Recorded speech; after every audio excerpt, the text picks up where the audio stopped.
एक minute copy लाइए तो कोई। शुरू से क्लास कर रहे हैं ना आप? दो, तीन, चार।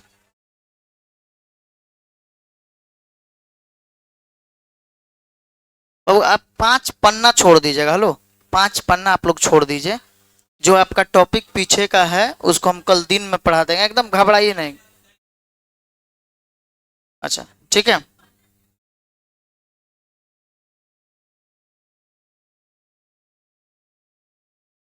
किन का था? हेडिंग डालेंगे बाबू, सेक्स डिटर्मिनेशन।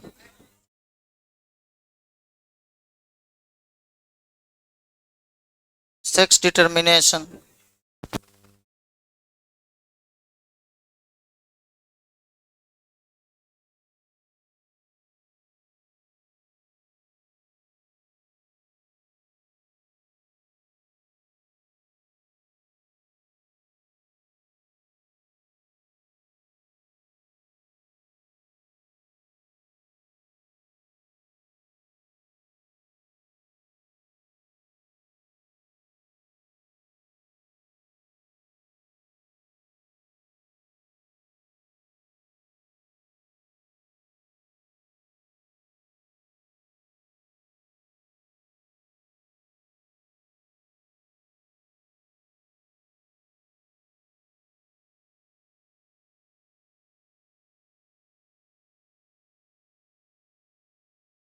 चलिए, तो अभी हम लोग जैसे सेक्स डिटर्मिनेशन टॉपिक पढ़ रहे हैं, यानी कि लिंग निर्धारण।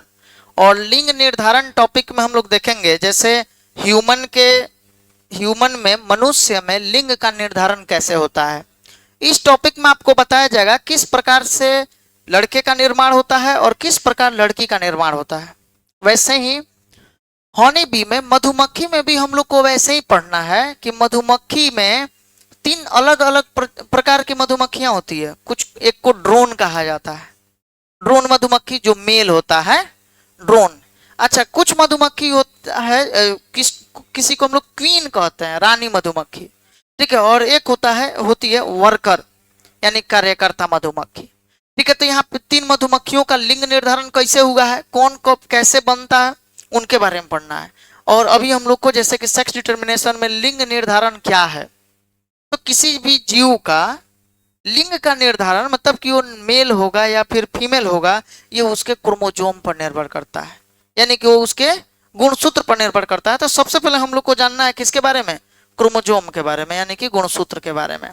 तो इसके लिए सबसे पहले हम लोग जानेंगे क्रोमोजोम कौन कौन सा होता है, हमारे पास में कौन कौन से क्रोमोजोम है। तो हम लोग के पास टोटल 46 क्रोमोजोम होता है। कितने गुणसूत्र होते हैं? 46। 46 क्रोमोजोम होता है, और 46 क्रोमोजोम में ऑटोसोम और सेक्स क्रोमोजोम दो चीजें होता है।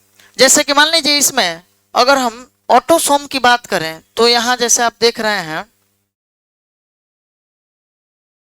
ऑटोसोम की संख्या।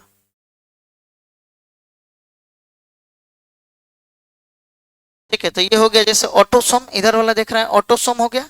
और यहां आपको दिखाई दे रहा होगा सेक्स क्रोमोजोम के बारे में, यानी कि लिंग गुणसूत्र, इसको एलोसोम कहते हैं।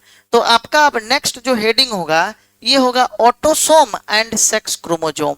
Autosome and sex chromosome heading डालेंगे, ऑटोसोम और सेक्स क्रोमोजोम।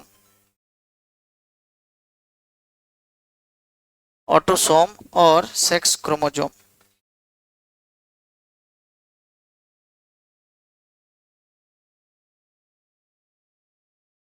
ऑटोसोम और ऑटोसोम और लिंग गुणसूत्र, और लिंग गुणसूत्र। बाबू जिनको दिक्कत हो रहा है अभी उठ के चले जाइए, आपको अगर दिक्कत हो रहा है तो, नहीं तो चुपचाप जैसे हम पढ़ा रहे हैं वैसे पढ़िए।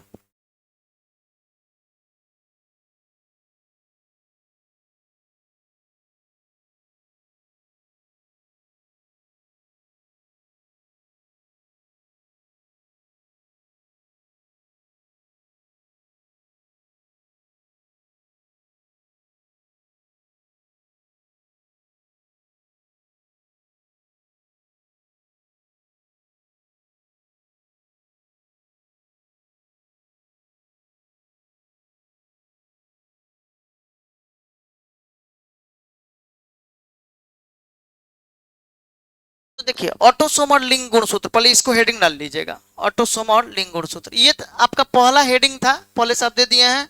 इसको हिंदी में हम लोग लिंग गुणसूत्र कहते हैं, सॉरी लिंग निर्धारण कहते हैं। ये मेन आपका जो हेडिंग होगा सेक्स डिटर्मिनेशन यानी कि लिंग निर्धारण। तो पहले से आप लिंग निर्धारण हेडिंग दे दिए होइएगा। उसके बाद आपको ऑटोसोम और लिंग गुणसूत्र लिखना है। इसको हम लोग एलोसोम भी कहते हैं, देखिए इसी को एलोसोम कहते हैं, एलोसोम, ठीक है। यानी लिंग गुणसूत्र का दूसरा नाम होता है एलोसोम। ये सब हमें नहीं बताना चाहिए कि आपको कौन हेडिंग डालना है, पहले क्या लिखना है, इतना आप लोग कॉमन अपना सेंस लगा सकते हैं। इतना छोटा छोटा चीज बताने में हम लोग समय बर्बाद करेंगे, खाली हेडिंग लिखवाने में इतना समझ लीजिए आप कहाँ जाइएगा। चलिए हो गया। अब आते हैं the chromosomes that are involved in sex determination are called sex chromosome. अब देखिएगा जैसे कि आप देख रहे हैं यहाँ पे टोटल हम लोग के पास में 46 क्रोमोजोम होता है। टोटल क्रोमोजोम का संख्या मनुष्य में कितना होता है 46, ठीक है। 46 क्रोमोजोम ये फिक्स्ड है, अगर एक बढ़ गया या घट गया तो फिर आपका कैरेक्टर जो है वो कुछ दूसरा हो जाएगा, वो ट्रेन में जॉब जो लगता है ना वैसा वाला। अब सुनिएगा जैसे 46 क्रोमोजोम है टोटल हम लोग के पास, और 46 क्रोमोजोम में जैसे कि यानी कि इसको हम लोग बोल सकते हैं 23 पेयर, यानी 23 जोड़ा भी बोल सकते हैं। इसमें से 22 पेयर जो होता है यानी कि 22 जोड़ा जो क्रोमोजोम होता है, जो गुणसूत्र होता है, इसको हम लोग ऑटोसोम कहते हैं। और इसमें से 1 पेयर जो होता है एक जोड़ा, क्योंकि 22 जोड़ा जब ऑटोसोम है, और ऑटोसोम एक ऐसा क्रोमोजोम होता है जिसका ये लिंग के निर्धारण में यानी कि सेक्स के डिटर्मिनेशन में किसी भी प्रकार का कोई योगदान नहीं होता है। बात समझ में आया? यानी कि अगर आपसे पूछा जाए कि ये 22 पेयर जो होता है, 22 जोड़ा जो ऑटोसोम है, इसका ये क्या होता है, ऑटोसोम क्या होता है, बोलिएगा वैसा क्रोमोजोम यानी वैसा गुणसूत्र जो लिंग निर्धारण में भाग लेता है, विच इन्वॉल्व्स इन, देखिए the chromosome that are involved in sex determination, यानी कि वैसा गुणसूत्र जो लिंग के निर्धारण में भाग लेता है उसे क्या बोला जाता है, लिंग गुणसूत्र कहा जाता है, यानी कि इसको बोलते हैं एलोसोम। तो यानी कि एक जोड़ा आपका एलोसोम, एक जोड़ा आपका होता है एलोसोम, ठीक है, यानी 2 गो। तो ये जो है अलग अलग होता है, मेल में अलग होगा, फीमेल में अलग होगा। फीमेल अगर कोई होगी तो उसमें एक्स और एक्स होगा, और अगर कोई मेल होगा तो उसमें एक्स और वाई होगा। बात समझ में आया, एक्स और वाई होगा। अच्छा 22 जोड़ा जो होता है इसको हम लोग ऑटोसोम कहते हैं। और ऑटोसोम ये मेल में हो चाहे फीमेल में हो, इसकी संख्या निर्धारित होती है एकदम, मतलब कि फिक्स्ड होती है, सॉरी एकदम ये बदलने वाला नहीं है। मतलब कि जैसे जिस प्रकार का ये मेल में होता है ना, वैसे ही ये फीमेल में भी होता है, एकदम फिक्स्ड है ये, ठीक है। लेकिन आपका 1 पेयर आप जो देख रहे हैं सेक्स क्रोमोसोम यही बदलता है। तो यहाँ जैसे फिगर में आप देख सकते हैं एक्स और वाई जो है यहाँ ऑटोसोम है, एक्स और वाई यहाँ सॉरी सेक्स क्रोमोजोम है, ये मेल में है। और अगर फीमेल होती तो एक्स और एक्स होता। बात समझ में आया, एक्स और एक्स होता। बाकी जितना ऑटोसोम आप देख रहे हैं ये मेल में और फीमेल में दोनों में एक समान होता है। आया समझ में ये टॉपिक? चलिए अब यहाँ पे हम लोग जो लोग भी इंग्लिश वाले होंगे वो इंग्लिश उतार लेंगे, जिनको हिंदी में लिखना है हम हिंदी बोलेंगे, आप वैसे लिख लीजिएगा। पहले हम लोग पूरे टॉपिक को एक बार समझ लिया जाए इसका, तब हम एक बार हिंदी आप लोग को लिखवाते चलेंगे। अच्छा अगर हम बात करें कि सेक्स क्रोमोजोम के अंतर्गत कौन कौन सा क्रोमोजोम आएगा, मतलब ऐसा कौन कौन सा क्रोमोजोम है जिसके कारण आपके लिंग का निर्धारण होता है, मतलब आप मेल होंगे या फिर फीमेल होंगे, ये डिसाइड आपका कौन सा क्रोमोजोम करता है, सेक्स क्रोमोजोम यानी कि लिंग गुणसूत्र करता है। तो अब ये लिंग गुणसूत्र के अंतर्गत कौन कौन आता है, तो लिंग गुणसूत्र के अंदर एक्स और वाई क्रोमोजोम आता है, इसलिए यहाँ लिखा हुआ है this they include X and Y chromosome, यानी इसके अंतर्गत एक्स और वाई क्रोमोजोम आता है। अच्छा ऑटोसोम अगर पूछा जाए क्या है तो क्या बोलिएगा, यानी कि लिंग गुणसूत्र के अलावे जितने भी क्रोमोजोम होते हैं ये सब के सब क्या होते हैं, ऑटोसोम्स होते हैं। यानी autosomes are the chromosomes other than sex chromosome, यानी कि लिंग गुणसूत्र के अलावे, लिंग गुणसूत्र ये 2 है आपका, तो लिंग गुणसूत्र के अलावा एक्स और वाई चाहे एक्स एक्स, इसके अलावा जितने भी क्रोमोजोम है सबके सब क्या होते हैं, ऑटोसोम होते हैं। ये सब क्रोमोजोम का शेप होता है, ये सब आकार हो गया क्रोमोजोम का। अच्छा नंबर ऑफ ऑटोसोम जो होता है, अभी हम समझाए थे कि number of autosome is similar in male and female, ठीक है। मतलब कि number of autosome is similar यानी is same in male and female, यानी कि ऑटोसोम की संख्या मेल और फीमेल में क्या होता है, बिल्कुल समान होता है। आया समझ में? चलिए तो इसको अब एक बार इंग्लिश में जिनको उतारना है इंग्लिश में उतारिए, इसको हिंदी हम बोल रहे हैं, लिखेंगे हिंदी में। एरो दीजिए सबसे ऊपर वाले का, इसका हिंदी लिखिए, लिखेंगे वैसा गुणसूत्र, वैसा गुणसूत्र, वैसा गुणसूत्र जो, वैसा गुणसूत्र जो लिंग निर्धारण में भाग लेता है, वैसा गुणसूत्र जो लिंग निर्धारण में भाग लेता है, वैसा गुणसूत्र जो लिंग निर्धारण में भाग लेता है, वैसा गुणसूत्र जो लिंग निर्धारण में भाग लेता है, लिंग गुणसूत्र कहलाता है। हो गया? वैसा गुणसूत्र जो लिंग निर्धारण में भाग लेता है, लिंग गुणसूत्र कहलाता है। वैसा गुणसूत्र जो लिंग निर्धारण में भाग लेता है, लिंग गुणसूत्र कहलाता है। हो गया? लिंग गुणसूत्र कहलाता है। ब्रैकेट में लिख लीजिएगा वहीं पे ऑलोसोम, लिंग गुणसूत्र को एलोसोम कहा जाता है और बाकी सभी को ऑटोसोम कहा जाता है। ठीक है, एलोसोम और ऑटोसोम ऐसे बोला जाता है, ऑलोसोम। चलिए नेक्स्ट पॉइंट एरो देकर लिख लीजिए, ऑलोसोम। उसके बाद अगला एरो दीजिए,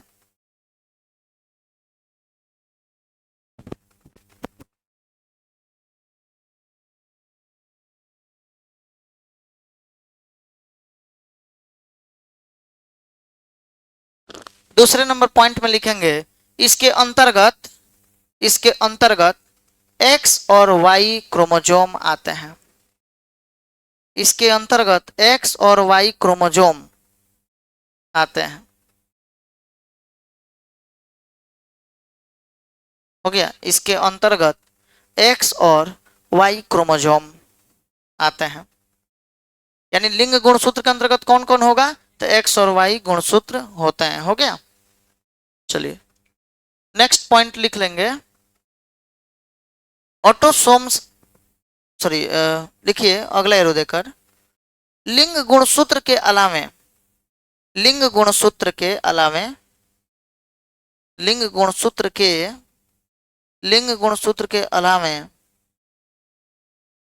लिंग गुणसूत्र के अलावे बाकी अन्य, लिंग गुणसूत्र के अलावे बाकी अन्य सभी गुणसूत्र ऑटोसोम कहलाते हैं। लिंग गुणसूत्र के अलावे बाकी सभी, सॉरी बाकी अन्य सभी गुणसूत्र ऑटोसोम कहलाते हैं। लिंग गुणसूत्र के अलावे बाकी अन्य सभी गुणसूत्र ऑटोसोम कहलाते हैं। हो गया? चलिए नेक्स्ट पॉइंट लिखेंगे, देखिए मेल और फीमेल में, सॉरी नर और मादा में, नर और, नर और मादा में, नर और मादा में ऑटोसोम, ऑटोसोम, नर और मादा में ऑटोसोम समान होते हैं। नर और मादा में ऑटोसोम, नर और मादा में ऑटोसोम समान होते हैं। ठीक है, लिख लिए सब लोग? आगे बढ़ा जाए। चलिए नेक्स्ट हम लोग का पॉइंट आता है इसमें, अब देखिएगा जरा एक बात सुनिए, ये बात तब की है, अब नेक्स्ट हम लोग का जो टॉपिक है ना, ये बात तब की है जब एक्स क्रोमोसोम की खोज अभी नहीं हुई थी। उस समय में एक 1891 ईस्वी में, 1891 ईस्वी में हैंकिंग नाम के एक साइंटिस्ट थे। 1891 ईस्वी में हैंकिंग नाम के एक साइंटिस्ट थे, और ये हैंकिंग क्या किए थे, जितने भी इंसेक्ट थे ना, इंसेक्ट तो समझते हैं आप लोग, कीट, तो उन सभी कीड़े मकोड़ों में होने वाले एस्पर्मेटोजेनेसिस के बारे में इन्होंने अध्ययन किया, स्टडी किया। एस्पर्मेटोजेनेसिस का मतलब होता है एस्पर्म के बनने के बारे में इन्होंने स्टडी किया। जितने भी ये कीड़े मकोड़े होते हैं, इंसेक्ट होते हैं, कीट होते हैं, उन कीटों के, कीटों में होने वाले लिंग गुणसूत्र के बारे में, सॉरी ये एस्पर्म के फॉर्मेशन के बारे में इन्होंने अध्ययन किया, स्टडी किया और उससे पता लगाया, और उससे ये इनको पता क्या चलता है कि 50% जो स्पर्म था उसमें न्यूक्लियर स्ट्रक्चर यानी कि केंद्रीय संरचना पाया जाता है। केंद्रीय संरचना जैसे कि उसमें न्यूक्लियस पाया जाएगा और न्यूक्लियस के अंदर ये क्रोमोसोम पाया जाएगा, डीएनए आरएनए पाया जाएगा, जीन पाया जाएगा। इसको जेनेटिकल मटेरियल यानी कि आनुवांशिक पदार्थ कहा जाता है। तो ये जेनेटिकल मटेरियल यानी कि उसमें था। तो इन्होंने क्या देखा था जी, उसके अंदर न्यूक्लियर स्ट्रक्चर को यानी कि केंद्रीय संरचना को देखा था, यानी केंद्र के अंदर कुछ संरचना को देखा था।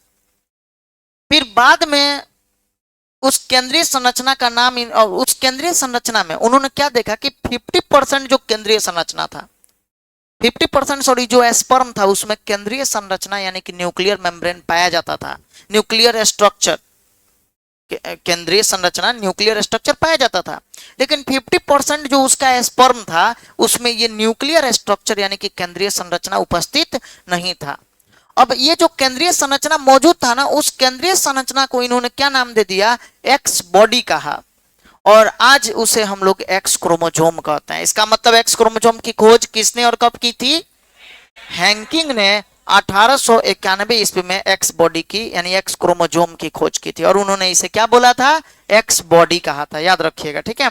चलिए अभी इस पॉइंट को हमें क्या समझ में आया। हैंकिंग 1891 ईस्वी में सभी कीटों के, कुछ कीटों के शुक्राणु जनन की अध्ययन की, उसमें कैसे स्पर्म बनता है उसके बारे में इन्होंने स्टडी किया, और स्टडी के दौरान उन्होंने क्या देखा कि 50% जो स्पर्म बने हुए थे उनके द्वारा उसमें न्यूक्लियर स्ट्रक्चर पाया जाता था, बाकी 50% में ये न्यूक्लियर स्ट्रक्चर नहीं मौजूद था, ठीक है। और इस स्ट्रक्चर को उन्होंने एक्स बॉडी कहा, और आज इसी स्ट्रक्चर को एक्स क्रोमोसोम कहा जाता है, ठीक है। आया समझ में?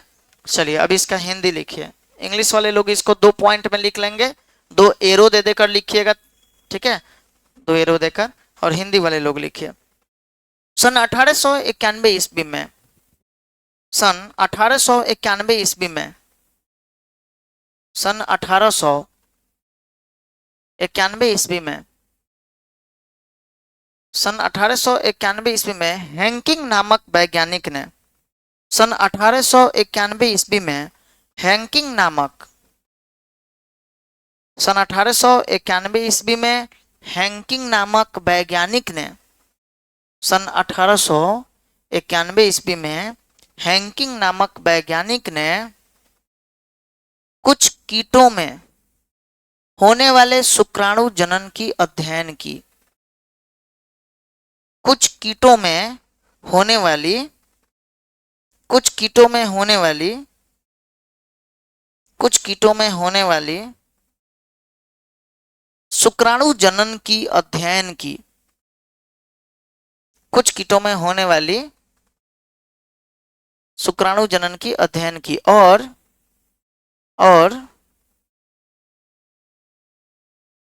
उन्होंने बताया कि, और उन्होंने बताया कि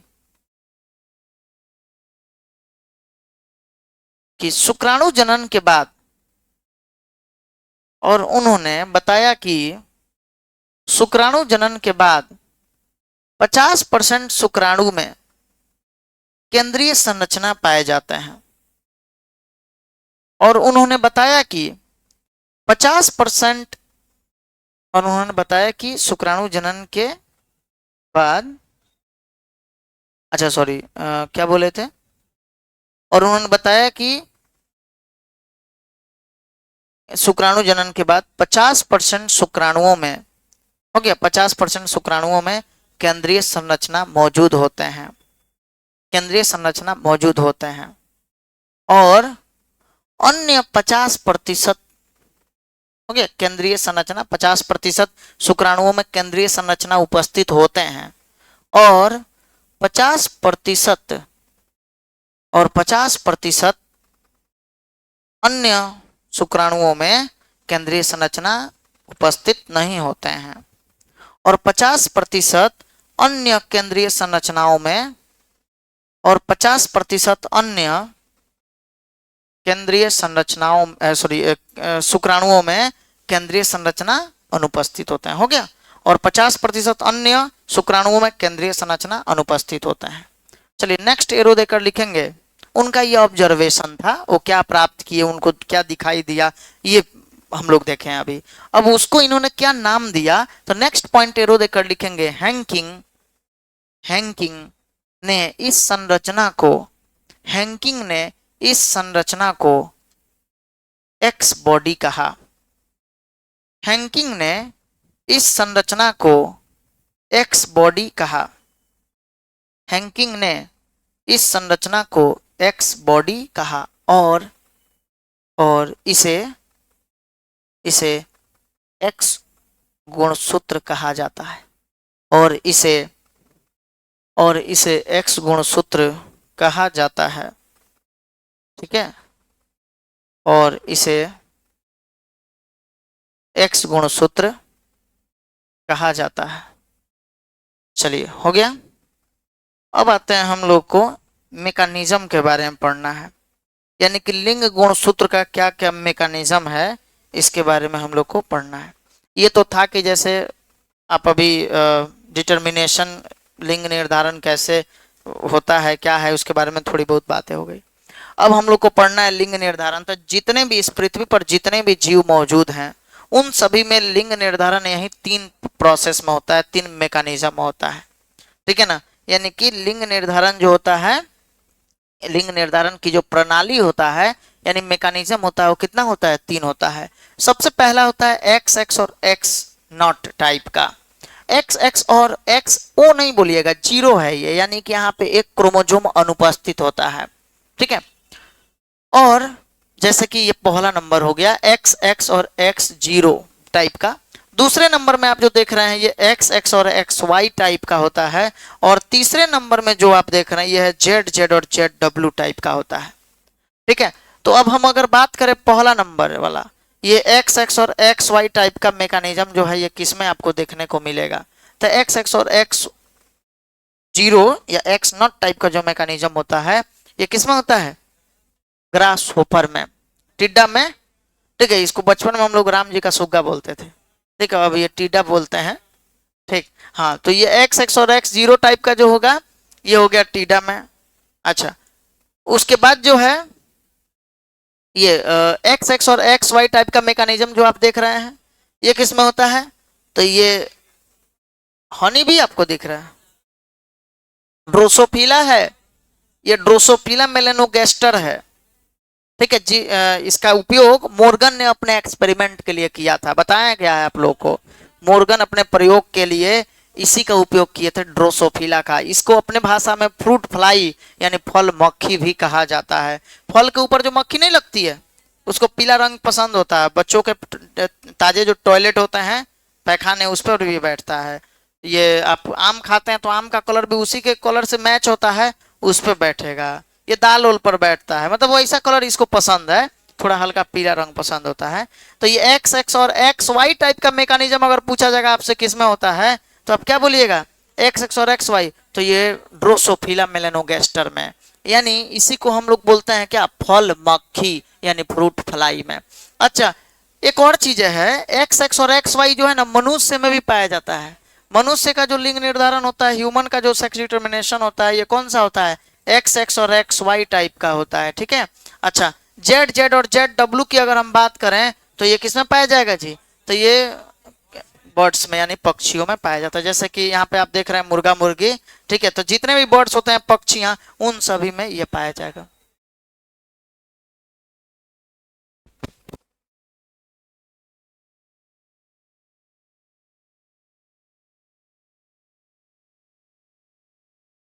चलिए अब सुनिएगा। तो यहाँ पे हम लोग अब मैकेनिज्म इसका देखते हैं, क्या क्या मैकेनिज्म है, एक एक करके इसको पढ़ा जाए। ठीक है, चलिए अब इसको पहले, सबसे पहले आप लोग नोट कर लीजिएगा, मैकेनिज्म ऑफ सेक्स डिटर्मिनेशन। चलिए इसको थोड़ा जल्दी से उतारिए। हो गया, मैकेनिज्म ऑफ सेक्स डिटर्मिनेशन, यानी कि हिंदी में इसको बोलते हैं लिंग निर्धारण की प्रणाली। सभी बच्चों को इंग्लिश और हिंदी दोनों में उतरना है, लिंग निर्धारण की प्रणाली।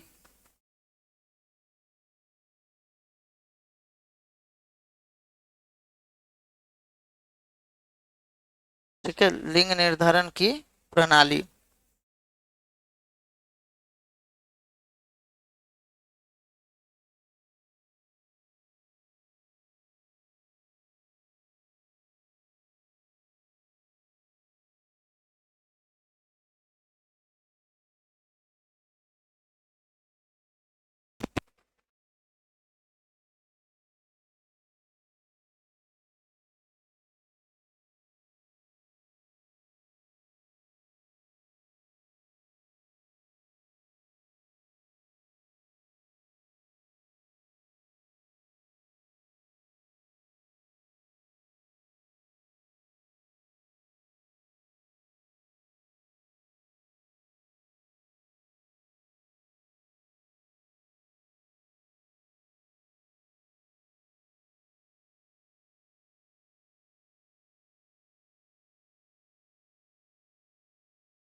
लिख लिए मैकेनिज्म ऑफ सेक्स डिटरमिनेशन।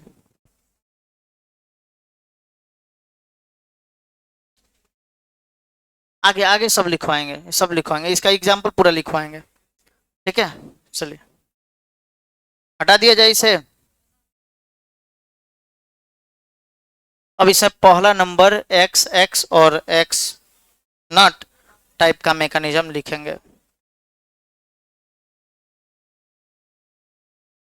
पहला नंबर अब हेडिंग डालिए, पहला नंबर इसका x x x not mechanism, यानी एक्स एक्स और एक्स नॉट प्रणाली। हो गया। चलिए अब इसमें सबसे पहले हम लोग देख रहे हैं, इसमें खास बात क्या है, ये जितना भी आप मैकेनिज्म को अभी समझें वो एक बार ध्यान से बोर्ड पे देखेंगे। ये जो बातें हम लोग कर रहे हैं जैसे एक्स एक्स और एक्स नॉट के बारे में, एक्स एक्स जो आप देख रहे हैं ना, ये होमोजाइगस है कि हेट्रोजाइगस? होमो। होमो मतलब होता है जब दोनों समान होगा तो होमोजाइगस। अच्छा ये दोनों क्या है? हेटेरोजाइगस, यानी विषम युग्मज।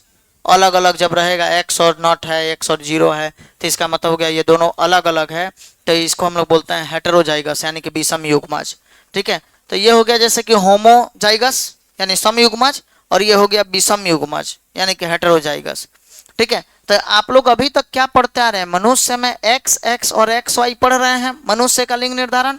तो उसमें एक्स एक्स समयुग्मक होता है कि विषम युग्मक? समयुग्मक। तो ये दोनों में एक ही जैसा है, एक्स एक्स रहेगा तो मेल में समयुग्मक, सॉरी सॉरी सॉरी उल्टा हो गया, एक्स एक्स रहेगा तो ये फीमेल में, ठीक है फीमेल में रहेगा। अब फीमेल में ये ऐसे चोटी बांधा हुआ रहेगा, अब मेल में जो है टीक उठा हुआ रहेगा। ये एक सिंबल है इसको पहचानने का, मेल और फीमेल को पहचानने का, याद रखिएगा। ठीक है, मेल को कैसे पहचानेंगे? तो ऊपर की ओर टिक निकला हुआ, मेले का ना टिक निकला हुआ होता है, तो ऊपर की ओर रहेगा। देखिए वो बच्चा का टकला है, अभी टिक निकला भी है। ठीक है, हाँ खड़ा होता है मेल में। अच्छा फीमेल में क्या होगा? तो चोटी जो होता है ये बंधा हुआ रहेगा, तो चोटी अगर बंधा हुआ रहेगा तो ये फीमेल हो गया। बस समझ में आया? अब सुनिएगा, एक मिनट ध्यान से सुनिएगा। तो यानी कि अब इससे आपको याद रखना है कि एक्स एक्स जो होता है ये होमोजाइगस हो गया, और होमोजाइगस किस में होता है? मेल में कि फीमेल में? तो फीमेल में होता है। अच्छा इसका मतलब कि जितने भी इंसेक्ट हैं, जितने भी इंसेक्ट्स हैं यानी कि कीट पतंग, जितने भी कीड़े मकोड़े जितने भी हैं, वो सब में एक्स एक्स जो होता है ये फीमेल में पाया जाता है, और एक्स जीरो जो होता है ये मेल में पाया जाता है। अच्छा मनुष्य की अगर बात करें तो एक्स एक्स फिर फीमेल में होता है मनुष्य में भी, और एक्स वाई जो है ये किस में होता है? ये मेल में होता है। ठीक है, तो इस तरह से आपको याद रखना है मेल में और फीमेल में कौन होगा। तो और मनुष्य के साथ साथ इसमें ह्यूमन के साथ साथ ये फ्रूट फ्लाई यानी कि फल मक्खी भी इसमें आती है, इसको हम लोग फ्रूट फ्लाई कहते हैं, यानी कि ये हो गई क्या? फल मक्खी। इसको हम लोग फ्रूट फ्लाई कहेंगे, यानी कि ये फल मक्खी है। अलग उधर में हम आप लोग को लिख कर बताएंगे, एग्जाम्पल के साथ लिखवाएंगे जब ये लिखवाया जाएगा, तो अभी यहाँ नहीं लिखना है। जेड जोड़ जेड डब्ल्यू टाइप का जो सेक्स डिटर्मिनेशन है, इसमें बस एक उल्टा होता है, आपको इसको याद रखना है। इसमें जेड जेड जो होता है ना, अभी तक तो आप यही पढ़े हैं कि फीमेल में होमोजाइगस होती है, मैंने दोनों समान समान होता है। लेकिन अब यहाँ आपको क्या दिखेगा कि मेल में ये जेड जेड होता है, मतलब कि बिल्कुल सिमिलर यहाँ होता है। यहाँ जेड जेड मेल में होता है, और जेड डब्ल्यू जो होता है ये किस में होगा? ये फीमेल में होगा। यानी कि इस केस में फीमेल क्या होती है? हेटेरोजाइगस, और मेल क्या होता है? होमोजाइगस, समयुग्मज होता है। ठीक है, चलिए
उतार लिए इसको। चलिए, तो अब इसमें से एक्स एक्स और एक्स नॉट हम लोग अभी पढ़ रहे थे, ठीक है, एक्स एक्स और एक्स नॉट टाइप का सेक्स डिटर्मिनेशन। अब इसमें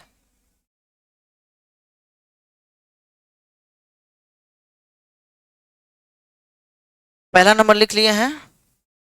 अच्छा, तो अभी हम बातें आपको बता चुके हैं कि एक्स एक्स और एक्स ओ टाइप का जब मैकेनिज्म होगा, इसमें मेल क्या होता है, मेल इज हेटेरोजाइगस। जो बच्चे ये पूरे ध्यान से सुन रहे होंगे उनको समझ में आया होगा कि इसमें मेल हेटेरोजाइगस कैसे है।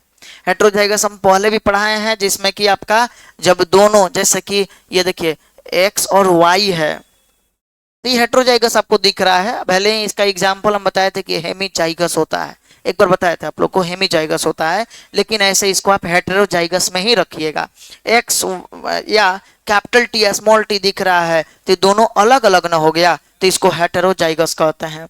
जो बच्चे नहीं जानते हैं हेटेरोजाइगस, कैपिटल टी और कैपिटल टी एक साथ है, स्मॉल टी बिल्कुल दोनों के दोनों समान समान है, तो जब दोनों के दोनों बिल्कुल सिमिलर होगा तब उसको बोलते हैं होमोजाइगस। दोनों के दोनों बिल्कुल सिमिलर यानी समान होगा तब उसको बोलेंगे होमोजाइगस।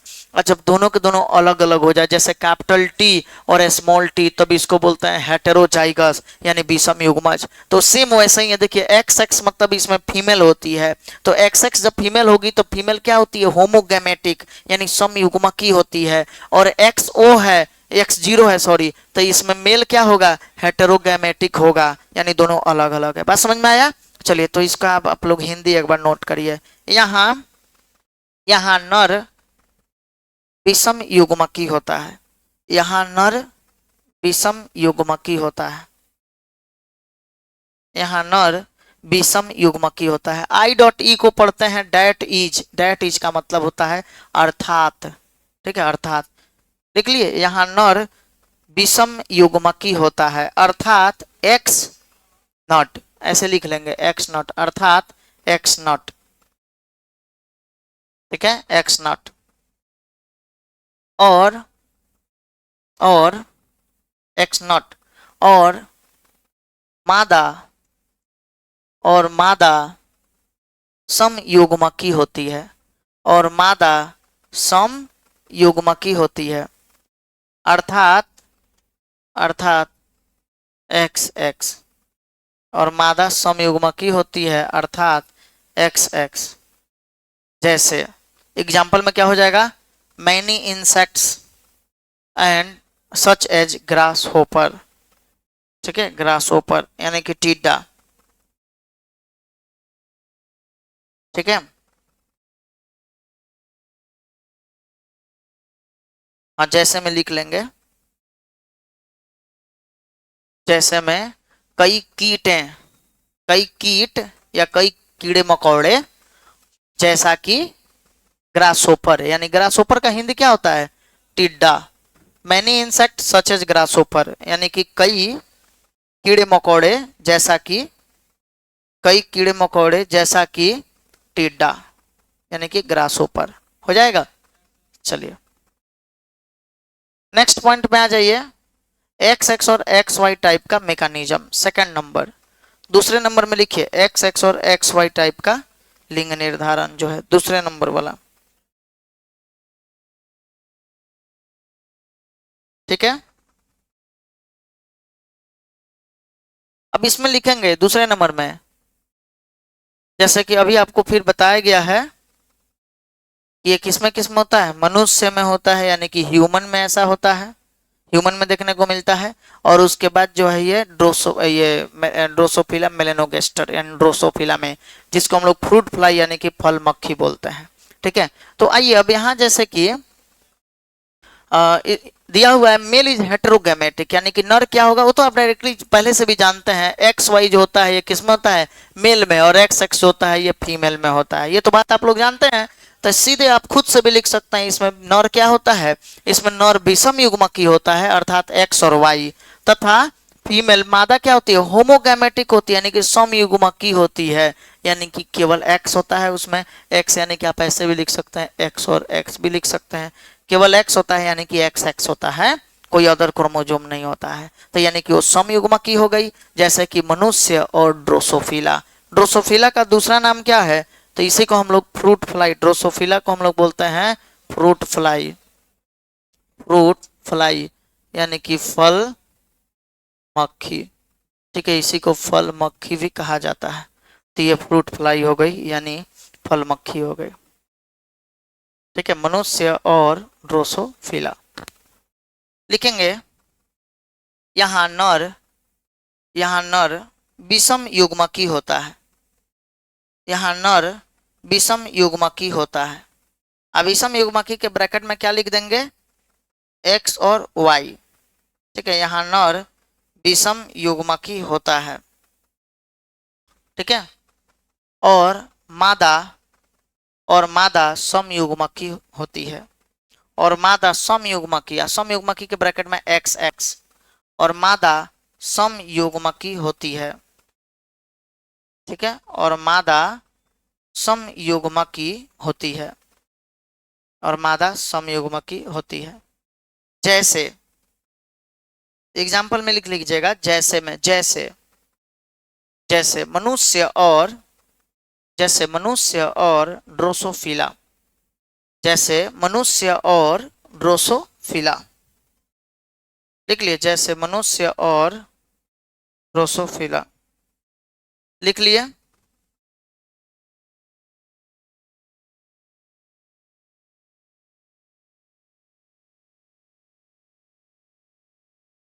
जैसे मनुष्य और ड्रोसोफिला हटा दिया जाए, यानी कि मनुष्य में और ड्रोसोफिला में एक ही तरह का लिंग निर्धारण होता है, एक्स और वाई टाइप का लिंग निर्धारण। अब आते हैं हम लोग जेड जेड और जेड डब्ल्यू टाइप का लिंग निर्धारण। तो जेड जेड और Z W, third number Z Z और जेड डब्ल्यू मैकेनिज्म लिखेंगे। जेड जेड और जेड डब्ल्यू मैकेनिज्म,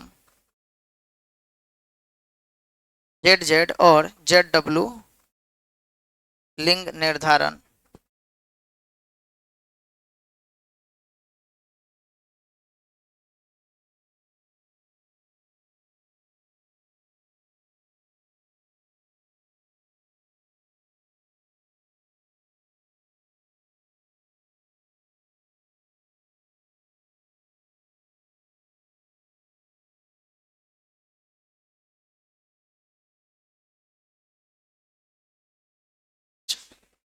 अच्छा ठीक ठीक ठीक है, जेड जेड और जेड डब्ल्यू टाइप ऑफ लिंग निर्धारण हो गया। जेड जेड और जेड डब्ल्यू प्रकार का लिंग निर्धारण।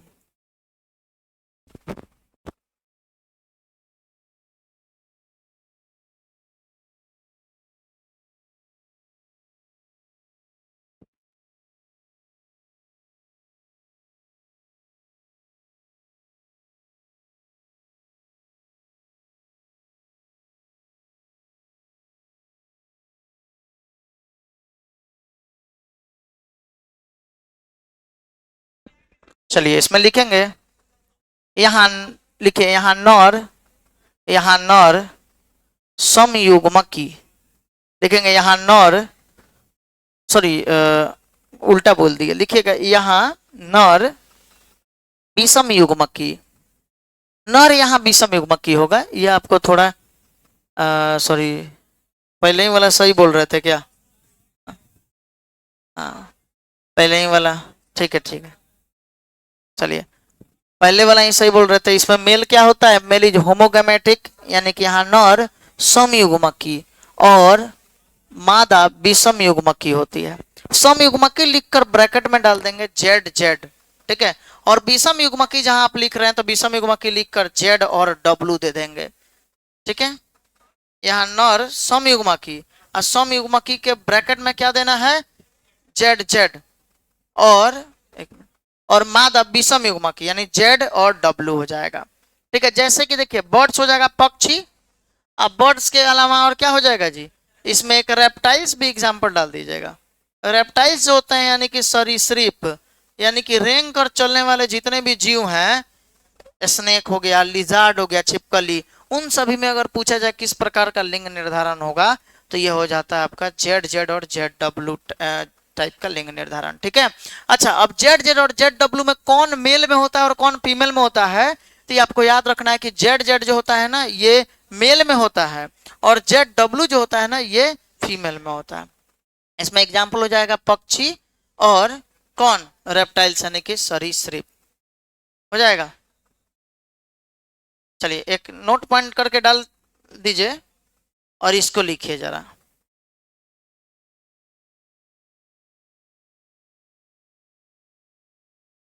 इसमें एक नोट पॉइंट करके डालिए NOTE और उसमें लिख लीजिए XX और XO and XY mechanism so male heterogametic. ये सुनिएगा जरा एक मिनट, जितना अभी आप पढ़े हैं ना उसी का निचोड़ है ये।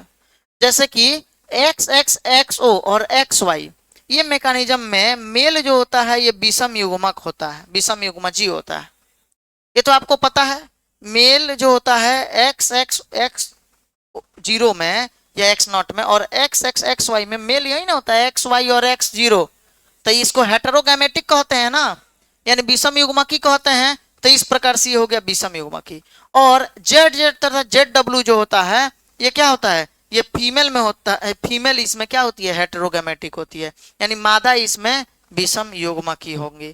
ठीक है, तो इसको जरा आप लोग नोट कर लीजिए एक बार। नोट पॉइंट लिखिए और लिखेंगे ZXX XO XX X0 not XX और X0 तथा XX और XY प्रणाली में नर विषम युग्मकी होता है।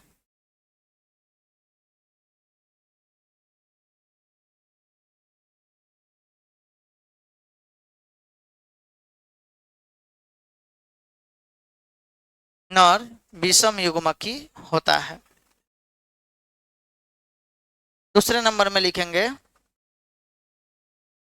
दूसरे नंबर में ZZZW प्रणाली में, ZZZW प्रणाली में मादा विषम युग्मकी होती है।